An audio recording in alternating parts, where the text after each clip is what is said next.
Hey guys, welcome back to my channel. So as you can see by the title, this is a very different but special video for me to film.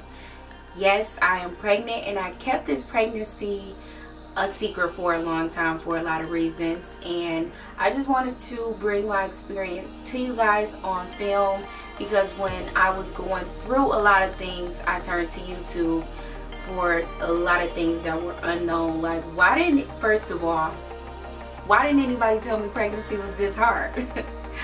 It has been a roller coaster. It has been far from an easy journey, but I will say that this is the most beautiful and rewarding experiences that I've been blessed with. So I won't take that away from this whole journey.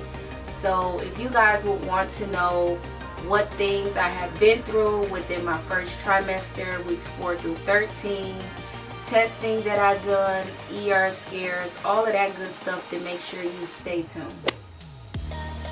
So I'm going to try to make this video as short as possible, but I can't guarantee that it's going to be a short one, just because I'm recapping my whole first trimester and a lot of things have happened within the course of these couple of weeks.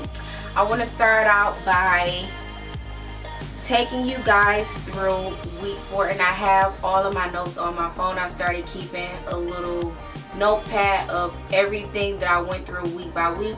So I'm gonna start off from week 4, and when I found out I was pregnant, I really didn't know. Here's a little backstory. When I found out I was pregnant, I didn't know I was pregnant, but I kind of assumed I was, because obviously my period never came. But that was pretty normal for me, because I'm a type of person that when I stress really hard, and one of the things that happens to me when I stress is I wouldn't come on my menstrual cycle. So during that time I didn't come on my menstrual cycle, and it was completely normal for me. It wasn't a huge shocker. Like, that wasn't a red flag for me. It was just maybe I'm a few days late, it'll come, and if it doesn't, then I should be alarmed. So as the days went by and it never came, it was maybe 2 days after my menstrual cycle had ended, I started getting suspicious. So obviously I took a test and it was positive, but looking back on it, as I started putting all of my notes together, there was signs of me being pregnant, and I just never really paid attention to them. I never paid attention to the signs, and you don't pay attention to the signs if you're not expecting something. So during week 4, I had some cramps, but they felt like period cramps to me. Like, they weren't extreme cramps, and usually when I'm about to come on, I would have cramps in my stomach. So that was something normal for me. It wasn't like, oh man, what is these cramps in my stomach? So it was like mild cramps, and I had them pretty much that week. From week 4 to like week 6, I was having cramps. So let me just keep, I don't want to bounce all over the place, but for week 4 I did have cramps, sore breasts, and I had light pink spotting that only appeared once. So for me, that was like, I don't know what to think about this. I thought it was my period trying to come, but when it didn't come back again, I had made a joke to my boyfriend. I'm like, oh, there was that like pink spot and I might be pregnant, but I was just joking around, so I really didn't know. And I also had weird cravings for pizza. I'm talking about, I was obsessing, literally obsessing over pizza. And my mom always knows best. My mom was asking me, are you pregnant? Because I literally wanted pizza every single day for breakfast, lunch, and dinner, and I didn't care what form the pizza came in. Hot Pockets, pizza rolls, hot and ready's, Lunchables. I just needed pizza, and it was bad. Like, I needed pizza every day. So that was something. Now looking back on it, I was like, that's what that weird pizza obsession was about.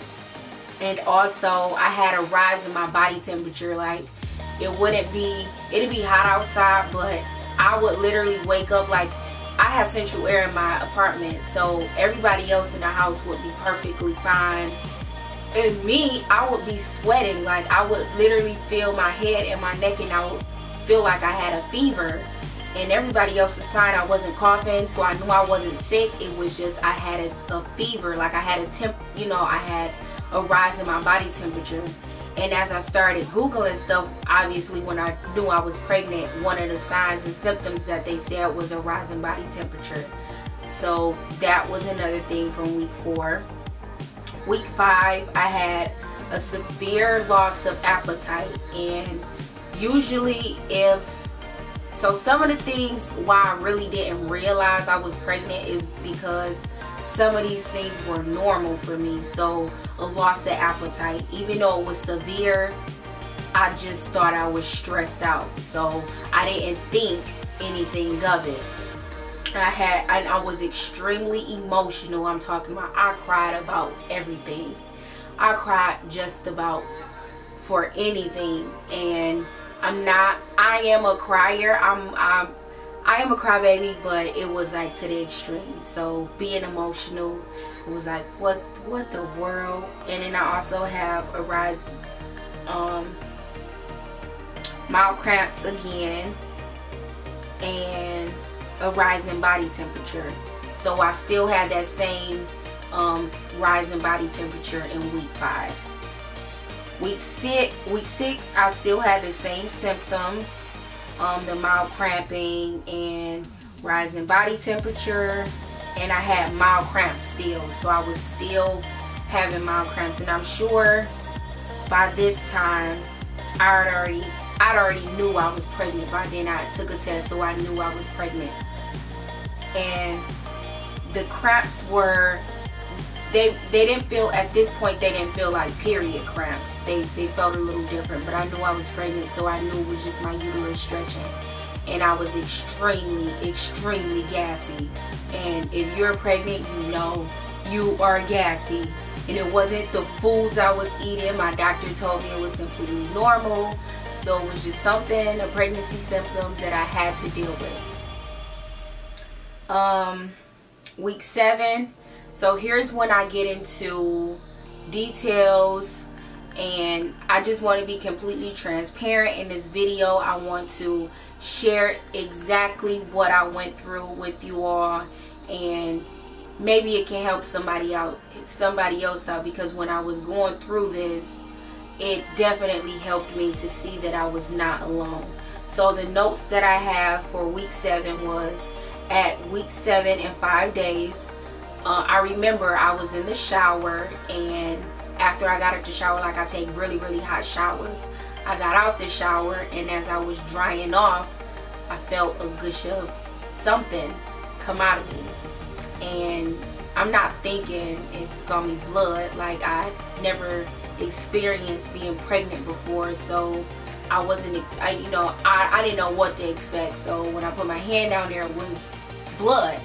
So I started freaking out. I started panicking, and I don't know why my first maternal instinct to do was to push, but I started pushing more blood out, and it was like clots of blood, and it was like a lot of blood, and I just didn't know what to expect. So I immediately started to think, oh my God, I'm having a miscarriage. Like, I didn't think it could have been anything else, because I had never been through this experience before. So I immediately I drove myself to the ER, and I'm just crying, and everything's just like racing through my mind. I don't know what's going on. All of these emotions are taking over me, and pretty much they confirmed my pregnancy. And at this point, I still hadn't had my first checkup with my OB, and luckily enough, the next day was my appointment. So of course I'm thinking, oh my God, I'm miscarrying, and I haven't even seen my OB yet. But pretty much, long story short, they did an ultrasound. They told me that my baby was perfectly fine, and that I had a subchronic hemorrhage, and that's pretty much a hematoma. And for you ladies that are not familiar with what that is, it was pretty much, I had some bleeding in between, I believe it's my uterus and where my baby was was at, pretty much there was blood trapped in between some space, and it finally released. So that's what I had. I had a subchronic hemorrhage that they told me about at the hospital, and they did say that it was a threatened miscarriage, because if it were to get bigger, then I could have a miscarriage. So they just told me to take it easy and to make sure I tell my OB the next day what I was going through. But they did tell me that I still had a live pregnancy and that my baby was perfectly fine. So that was a complete relief, and that pretty much wrapped up, no, I'm sorry, that didn't wrap up week 7. I had extreme day sickness. Thank God I didn't have morning sickness, but I feel like the day sickness is just as bad, because I was sick all day, and I wasn't vomiting, but the sickness was, I felt dizzy, I couldn't eat anything, and I just felt really sick just for no reason. So I had day sickness for about 2 weeks, and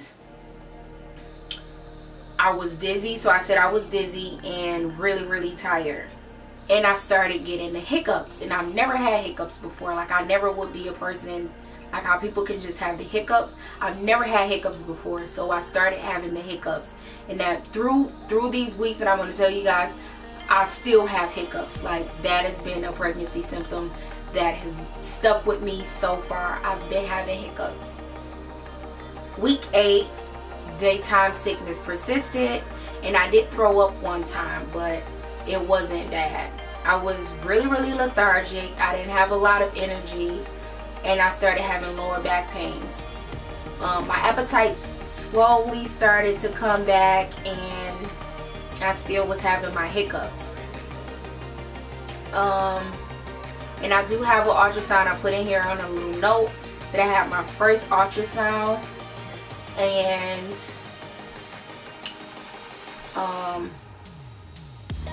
I do have a picture, but I don't feel like getting up to get it, so I'll probably put it on a screen somewhere.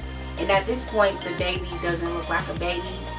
It looks like, I would say, a seahorse. It looks like a little creature, so it didn't even look like a baby at this point. And just, I'm jumping, because it's so much, guys. It's so much that I'm trying to remember. It's been a lot going on. So when I went to my OB after that day I had that bleeding, pretty much my OB told me that the subchronic hemorrhage is pretty common with women in their pregnancies, and that I shouldn't really be worried unless it gets bigger. Through the weeks, it did get smaller. They gave me an update a couple of weeks later, and it disappeared. So that pretty much only happened that one time, and then I was clear. You know, when you have those hemorrhages, they tell you to abstain from sex and to make sure that you are not doing any heavy lifting and all of that stuff. Luckily, I had 2 weeks off of work, so I just stayed in the bed for those 2 weeks. So it was pretty much easy for me to get a lot of pelvic rest in and to just take it easy. So that was the recap of week 8, and getting into week 9, I still was extremely lethargic. And at this point, when I say my appetite came back, oh, sorry, yo, I'm not joking. My appetite came back full force. I'm talking about, I wanted to eat everything I saw. And at this time is when I picked up the weight that I lost from within the weeks before. I lost 5 pounds, and before my next appointment, I had gained 7 pounds. So I gained my 5 pounds that I lost back, and then I gained 2 more pounds on top of that. And I felt like that started from this week, week 9. And when I say my appetite came back, it was like, it hit me like a ton of bricks. My appetite literally came back full force. And a lot of things that I ate were mainly like pasta. So I wanted spaghetti, I wanted lasagna, and for some odd reason I wanted Taco Bell. And still to this day, I still need to have Taco Bell every day. So that craving has never went away so far. But anytime I wanted like the pastas and spaghetti and lasagna, my sister was on it. Like my twin sister has been my hero, because she would cook anything I wanted. And also my boyfriend, any time of night, if I needed something, he was literally getting up. Like if I want sunflower seeds and peaches, he was going to get them. So big ups to them. And I did meet with my nurse, and she did tell me that I needed to eat smaller meals throughout the day, so I needed to try to eat every 2 to 3 hours. And my prenatals, I don't know for other women, but I take the prenatals that my OB gave me, and they made me extremely sick. So I had to take them while I ate my food. A lot of the prenatals say to take them on an empty stomach, or to take them with crackers or a small meal, but I needed to take them with my meal because they made me so sick. And at this point, I felt like people at my job had started to notice my stomach wasn't always super flat. Like, you guys can go look at my other videos to see. My stomach wasn't flat, but my stomach wasn't big. And that's when my stomach started, well, obviously it was bloating. I didn't know it at that time. I just thought I had a baby bump, but it wasn't a baby bump. I was just really, really bloated. And from time to time, like as the days went by, I started to see that your bloat goes down. So some days I look huge, and then some days I look small. So I was really, really bloated. At this point, I was really bloated, and I started, people started to get suspicious. Let's just say that. Week 10, I started having food aversions. I could smell things that people couldn't smell. Like if somebody was cooking something, I could smell the garlic in the food, and it was just really annoying. I threw up one time, but it was really annoying because foods that I normally love to eat, spaghetti for one, I couldn't stand the smell of, but I still wanted to eat it. I wasn't as tired in week 10. I had some backaches, some hiccups again, and still wanted the lasagna and spaghetti. And at this point, I started sneezing.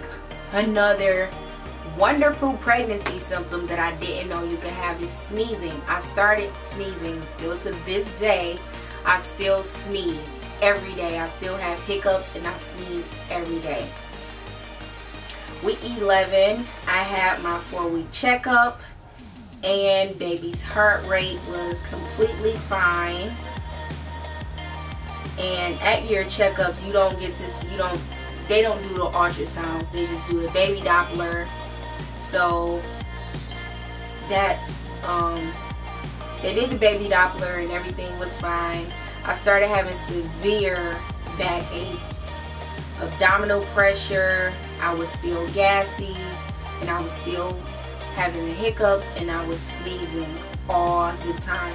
And at this point, I do have a baby app. So if you guys want to go on some forums and chit chat with other women who are due at the same time as you, I wouldn't say that I don't recommend, but I do recommend.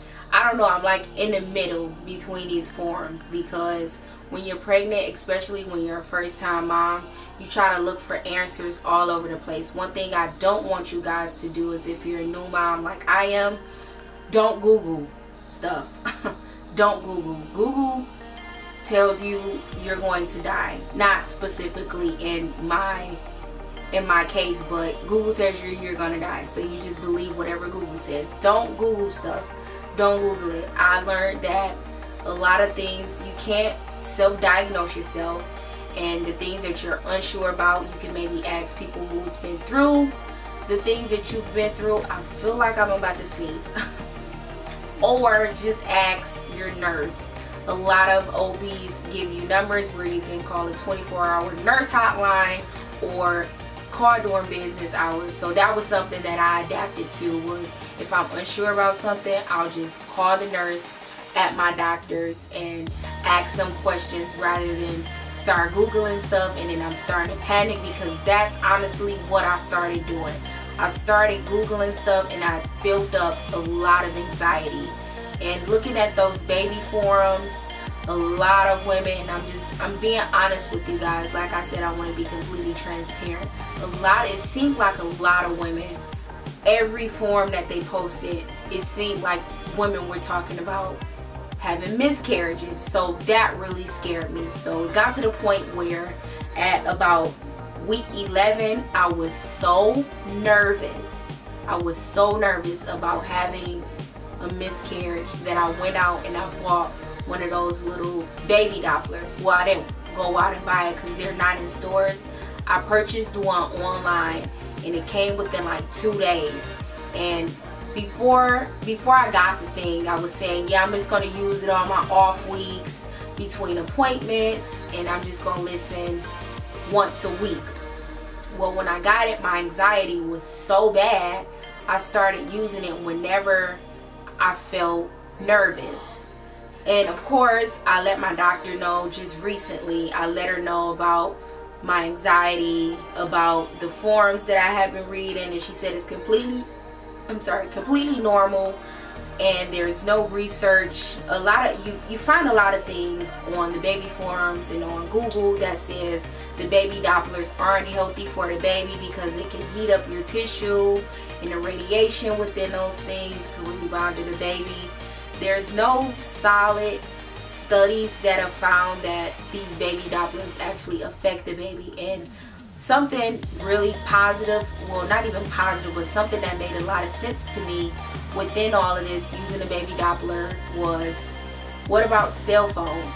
We hold an electronic device up to our ears practically all day. Handheld devices in our hands all day. Where's the research that says there's going to be something wrong with us? So I just took that information with a grain of salt, and I used that Doppler to my discretion. And now I don't use it as often because I feel little flutters in my stomach. And ladies, I just want to say, if you're having anxiety like I am, you just have to trust your process and trust God. That's really what I did. Like, I had to pray and make sure that I had a full-term healthy pregnancy, and that at the end of this all, I had a beautiful healthy baby. And that's literally what eased a lot of my anxiety, was praying. I had to pray and know that this journey that the Lord is, you know, bringing me through, He's going to carry me every step of the way. And I don't mean to get religious for people who may not be religious, but I'm just speaking in terms of what I did, and what really helped me with my anxiety was praying. So if you're in a position like I was, and you want to use that Doppler every single day, now I feel like that's a little OD, is to just pray about it. Honestly, just pray about it, and then eventually you'll start to feel better. And then once you hear a little baby's heart beating, you'll feel a lot better. And sorry, I am literally all over the place with this video, but like I told you guys, I have a lot to say, and I'm sure this video was mad long, but there's a lot of women who probably want to know what's going on and what to expect during their first trimester. So I'm going to try to stay on track just to get this video out the way. And I am going to show you guys my little baby at the moment. Right now my baby is as big as an orange, but my stomach, you can definitely tell I'm pregnant now. So I believe I stopped off at week 11 when I had my 4-week checkup, and everything was pretty good. I used my baby Doppler, whatever the case may be. So at week 12, I had major headaches to the point where I was crying. And at this point, most of my symptoms disappeared. At this point, I didn't feel pregnant anymore whatsoever. It was like, I didn't know if that was a good thing. I didn't know if that was a bad thing. So then again, my anxiety took over. I started looking at my baby forums, and then I started to see that literally the same time I was having the loss of symptoms, other women were too. And for second time moms, they were saying it's completely normal. So that eased a lot of my anxiety and a lot of my stress, and I didn't have to turn my baby Doppler. Also, I had a heightened sense of smell, sneezing and hiccuping to no avail. And at this point, my doctor at my 4-week checkup, they did email me with my results, and they said I had an underactive thyroid. So what prompted my doctor to check my thyroids, and I don't want to speak and not know correctly, I'm just speaking of what happened at my appointment, was I let my doctor know that I had a family history of my mom having thyroid issues. So when she asked me the question, I did let her know, yes, my mom has thyroid issues. So they did take my blood, and then I got the results. They emailed me my results and said that my thyroid was too low. So they did eventually at this point put me on medication, and I started taking medication for hypothyroidism, and that's pretty much where I wasn't producing enough thyroid for baby. And my doctor let me know too also that that's something very common that happens during pregnancy, that you can have overactive or underactive thyroids, and it may have been triggered from the pregnancy because your hormones are all out of whack. Your hormones are, I can't even talk. Your hormones are all out of whack. So I don't know if it was because I was pregnant. Okay, my camera just died, but I'm back. I believe I was on week 12 about the underactive thyroid. And I was about to keep going. I'm happy that it stopped because I need to stop myself. I'm on week 13. Now, I am completely past week 13 at this point.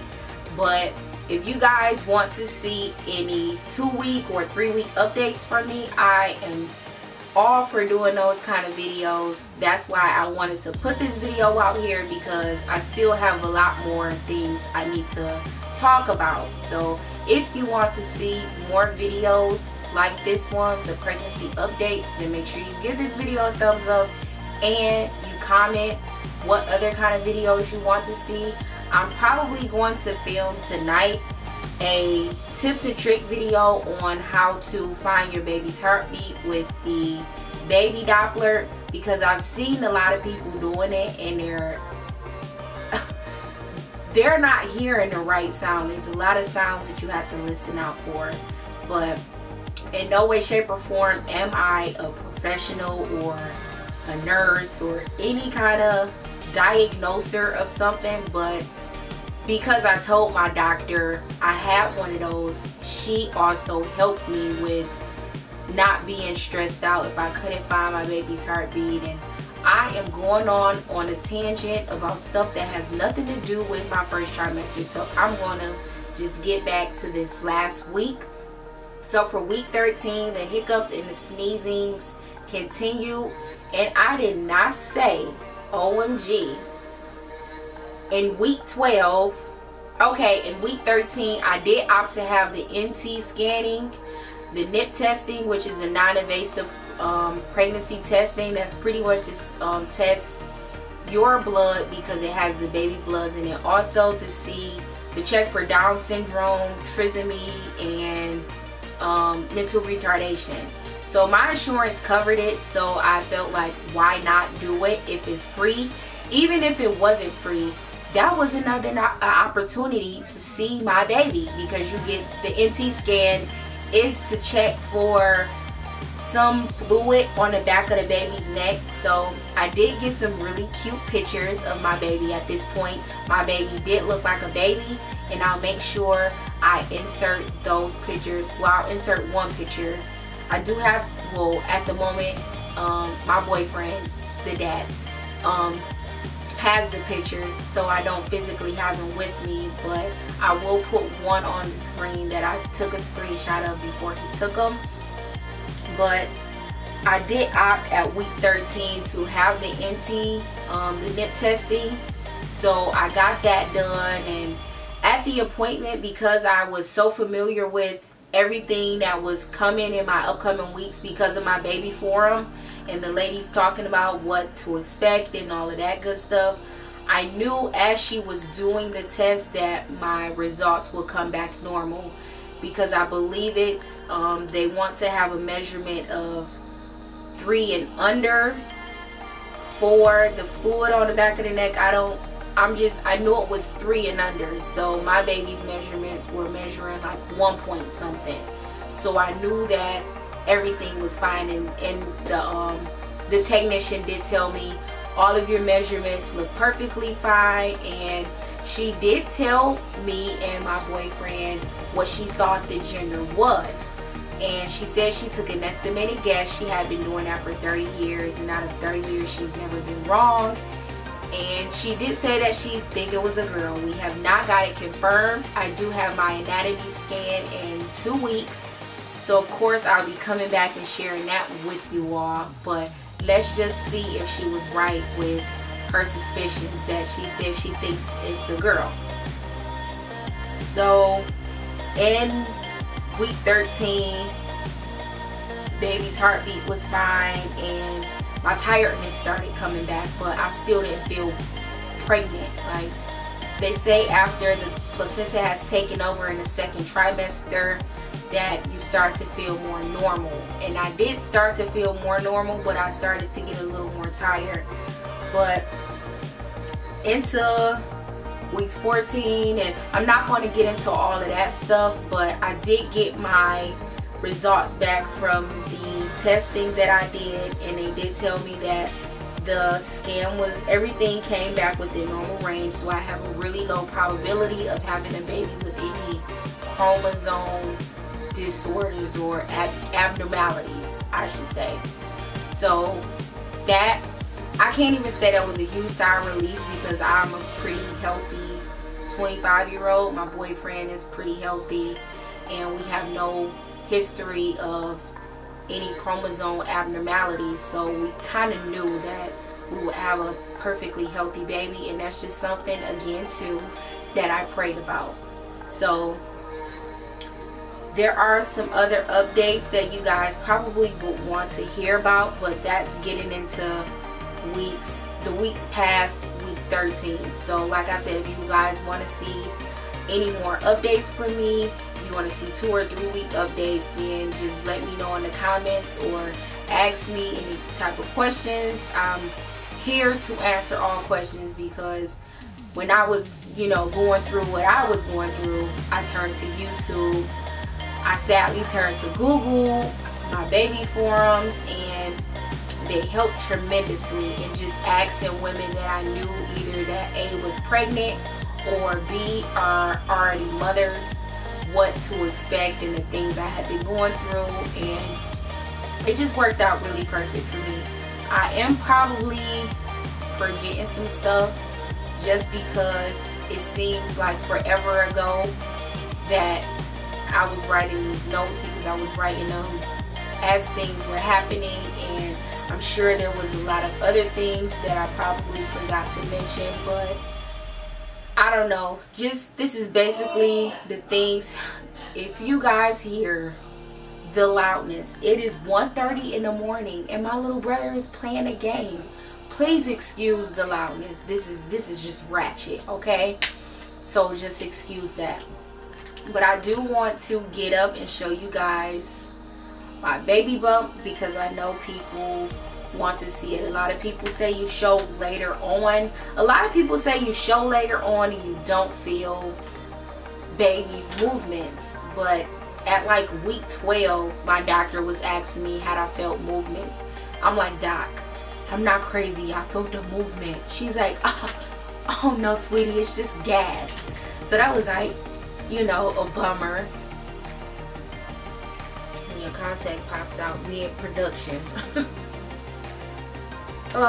Camera died again, but I'm going to wrap up this last couple of things I was saying. I was just saying, like, people say when you feel movements, it feels like popcorn's popping or bubbles being blown.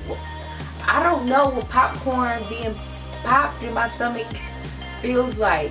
I don't know what popcorn popping feels like. I know what it sounds like, but I don't know what it feels like. But yeah, I've been feeling a little bit of movements lately, and I'm a lot further along in my pregnancy now, so I'm not as nervous about things. So that's a lot of worries I don't have to worry about.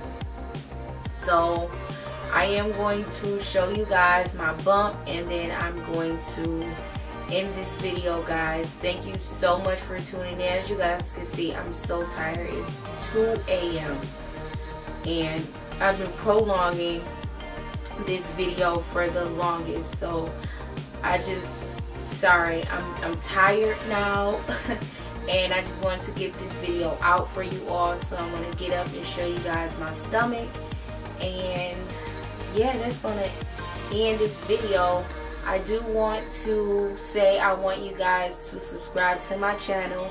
I will still be doing my beauty videos, but I am going to be incorporating my pregnancy updates and a lot of pregnancy videos within my channel also. It's going to be a variety of things that I'm doing on my channel, so just be prepared for those. And yeah, thank you guys so much for tuning into this video. And you're probably hearing footsteps outside the door. I can't right now. Subscribe to my channel, like this video, share this video, subscribe to my channel, hit the bell for notification updates so you never miss an upload. And right now I'm going to show you this belly so I can go to bed. So here's my baby. Here's my belly. This is, I don't think this is bloat. This is not bloating. Is this bloating? This is the baby. And let's just say I'm almost, well, I'll just say I'm 16 weeks now. So here's the stomach. So that's what that looks like. And yeah. So stinking cute. Alright, that's it.